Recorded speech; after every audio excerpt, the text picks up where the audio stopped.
What really happened to Mindseye? Leslie Benzies, the mastermind behind GTA 3 to GTA 5, finally launched his dream game, and it nosedived into disaster faster than a Griefer Presser Mark II trying to dodge a Stinger missile. Mindseye was supposed to be the next evolution of cinematic storytelling in gaming, a futuristic single-player adventure dripping with ambition. But on launch day, it was less rock star and more rock bottom. So what the hell happened? Let's break this catastrophe wide open. The launch day disaster. June 10th. The hype was unmatched. Years of build-up, Steam wishlists maxed out, and trailers give us car chases, explosive shootouts, beautiful cities. It looked like GTA meets Cyberpunk, but what players actually got was stuttering frame rates that could give PowerPoint a run for its money, characters stuck mid-T-pose like a mannequin army uprising, dialogue triggering out of sync or not at all, entire missions soft-locking, loading screens so long they qualified as naps. Early players tried to push through, bless them, but the game punished them for it. Some couldn't even get past the main menu without a crash. Steam reviews got obliterated in record time, mixed would have been generous, it was an open casket funeral at launch. And the devs, silent. Not even a "we're working on it," just radio silence while Rome burned. The aftermath. In the days following, the dumpster fire only grew.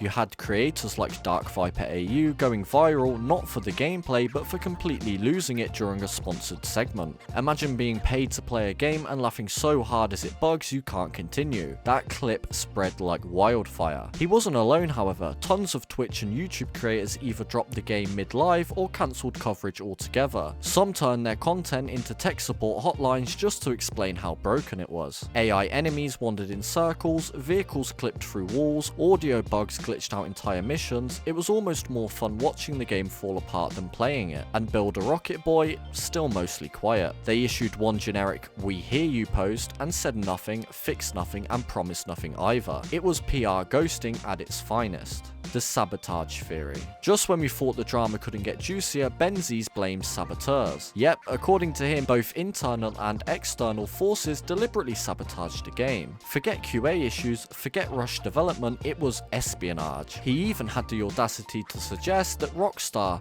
the multi-billion-dollar juggernaut, was scared of his game and tried to tank it. As if Rockstar, mid-launch of GTA 6 trailers and swimming in shark card revenue, looked at Mindseye and said, "Shut it down, that T-posing character is too powerful." Come on, Leslie, this isn't corporate espionage, this is deflection. Rockstar wouldn't sabotage Mindseye because Rockstar couldn't care less if it existed. They've got bigger things to do, like not launching GTA 6 for another 4 years. The reality, this wasn't sabotage. It was just a project that wasn't ready for daylight, and instead of accountability, we got conspiracy. The layoffs and reboot plan. And then came the layoffs. Roughly 100 staff gone out of a team of 500. And in the same press cycle, a relaunch announcement. Imagine laying off a fifth of your crew and then saying, "Don't worry, we'll fix it with DLC." Benzies promised patches, new content, multiplayer and more, but the trust was completely evaporated. This was damage control with no brakes and no hands on the wheel. So who is Leslie Benzies? Let's pause and give the guy his due. Leslie Benzies is not some nobody. He was the producer of GTA 3,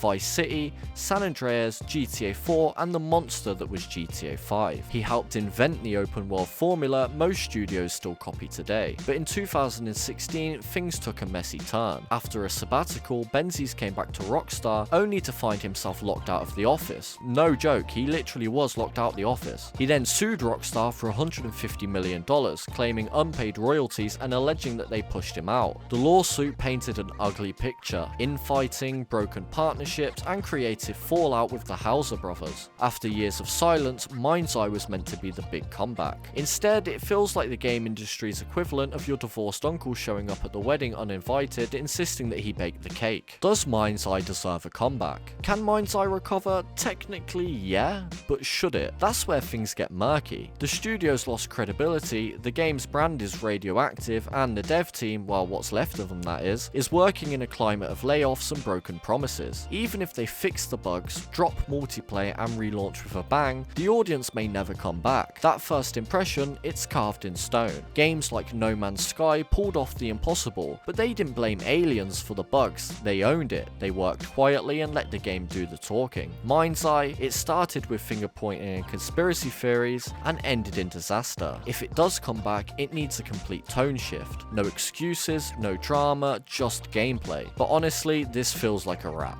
So all in all, Mindseye had potential, it had legacy and it had money, but instead of taking off, it tripped over its own ambition. Was it sabotage? No. It's a cautionary tale in ego, poor planning and refusal to admit fault. Let me know in the comments, do you think Mindseye should get a second chance, or should it stay right where it is, in the bin next to Babylon's Fall? And hey, if you want more brutally honest breakdowns like this, make sure to subscribe, and until next time, don't launch a broken game.